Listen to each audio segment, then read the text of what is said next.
Hello बच्चों, आज chapter number 2 का एक्सरसाइज 2.2 ये क्वेश्चन है आपका। द्विघात समीकरण ज्ञात करना है जिसके योगफल और गुणनफल दिए गए।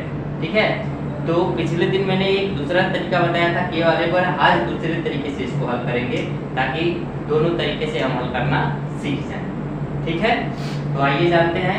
यहाँ पर दिया गया है 4 और 1, ये आपके क्वेश्चन में है। ठीक है, द्विघात समीकरण ज्ञात करना है। जो मानक समीकरण है उसके आधार पर द्विघात समीकरण ज्ञात करना है कि द्विघात समीकरण क्या होता है।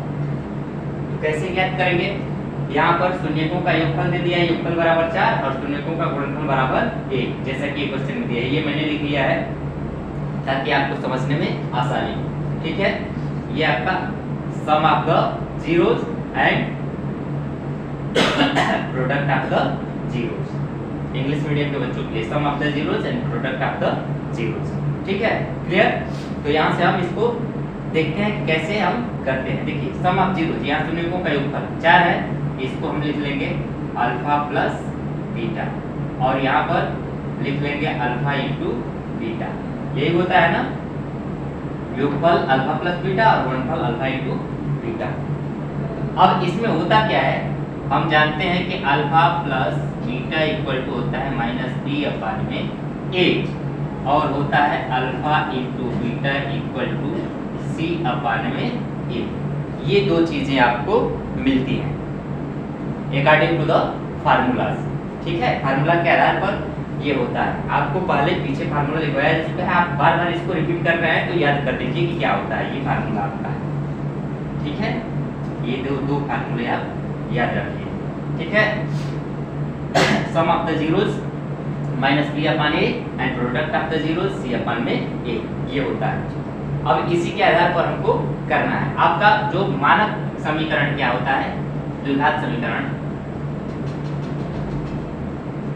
मानक समीकरण ध्यान रहे ये द्विघात समीकरण के लिए a x square plus b x और प्लस सी होता है। ये आपका मानक समीकरण है। बराबर में आप चाहें तो 0 रख सकते हैं, ये ध्यान रखिएगा। ठीक है, इन्हीं सब के आधार पर मतलब कि इसका वैल्यू हमको फाइंड करना है कि इसके जगह पर क्या रहेगा। ठीक है, तो हम आते हैं इसको हल करते हैं। अल्फा प्लस बीटा, इसमें हम रखेंगे क्या 4, यानी माइनस बी बटा वाले यहाँ पर लिख लेते हैं alpha plus beta equal to minus b upon में ए इक्वल टू 4।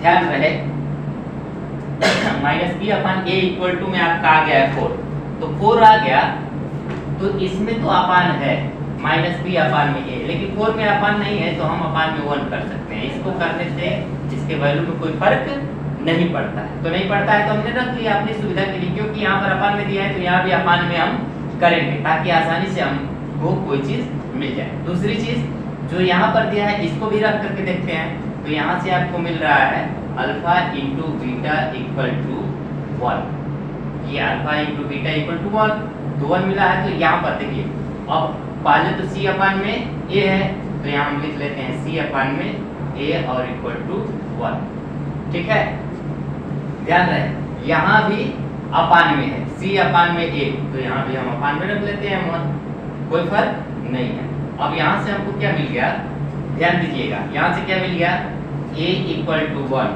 दोनों में है।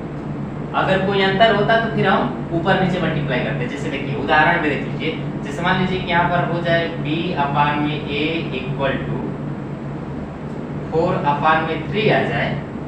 ठीक है, और यहाँ पर मान लीजिए आपका आ जाए c अपान में a इक्वल टू 2 आ जाए। अगर इस तरह से आ जाए तो यहाँ पर अपान में 3 आया है तो यहाँ भी अपान में 3 होना चाहिए। तो अपान में 3 लाने के लिए हम क्या करेंगे, 3 अपान 3 से मल्टीप्लाई कर देंगे। ठीक है, ऐसे करके तो यहाँ से आपको क्या मिल जाएगा, सी अपान में ए इक्वल टू मिल जाएगा 3 गुना के 6 और बटा में 3। अब यहाँ से ये दोनों नीचे वाला बराबर हो गया, यानी नीचे वाले को बराबर करना हमेशा जरूरी होता है, तभी जाकर के आपके ओरिजिनल वैल्यू मिलेंगे, यानी अथा ओरिजिनल वैल्यू नहीं मिलेंगे। तो ये तो यहाँ पर हमको आसानी से मिल गया है a इक्वल टू 1, तो इसलिए यहाँ पर हम गुणा वुणा नहीं करेंगे नीचे। लेकिन अगर नहीं मिलता है, आसानी से नहीं मिलता है नीचे वाला, तो फिर एक के जगह पर इसमें जो रहेगा एक के अलावा कोई दूसरा वैल्यू, तो दूसरे में हम क्या करेंगे, ऊपर नीचे दोनों में गुणा कर देंगे, इससे हमको आसानी से a मिल जाएगा। क्लियर? तो यहाँ से हम इस तरह से कर लेंगे। फिलहाल इसको हमें ऐसे नहीं करना है, इसको हम कैसे करेंगे, इसको हम ध्यान में रखेंगे, ध्यान में रखते हुए करते हैं। चलिए तो पहले इसको हम मिटा लेते हैं, ठीक है? क्यों? क्योंकि हमको यहाँ से मिल गया, क्या मिल गया, a equal to 1 minus b, क्योंकि ये पूरा माइनस है, ठीक है? तो माइनस बी इक्वल टू मिल गया 4 और c इक्वल टू मिल गया 1, ठीक है? अब इसको सजा लेते हैं। तो सजा लेते हैं, हमको a b c का मान ज्ञात करना है। किसका मान ज्ञात करना है? a b और c, इन तीनों का मान ज्ञात करके इस समीकरण में रख देंगे, तो हमारा जो समीकरण होगा वो मानक समीकरण में रखने पर मिल जाएगा। तो a इक्वल टू तो आपका 1 मिल गया, a इक्वल टू क्या मिल गया, 1। लेकिन b, केवल b का वैल्यू हमको फाइंड करना है। यहाँ पर तो माइनस b है, तो b का वैल्यू फाइंड करने के लिए दोनों तरफ अगर माइनस से मल्टीप्लाई कर देंगे तो ये माइनस खत्म हो जाएगा। तो यहाँ से आपको मिल जाएगा b इक्वल टू माइनस 4 और c का वैल्यू आपका 1, ठीक है?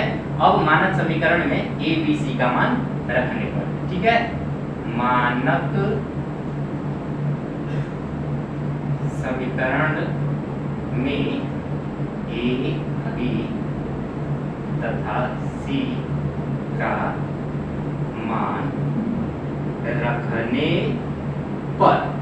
रखने पर क्या हो जाएगा, रखिए, a का मान 1 रखेंगे तो 1x स्क्वायर, b का मान -4 तो -4, और वहाँ पर क्या है, x है तो x, और प्लस c का मान 1, ठीक है? अब यहाँ पर 1 का गुणा रहता है तो 1 के गुणे को हम हटा देते हैं, ठीक है?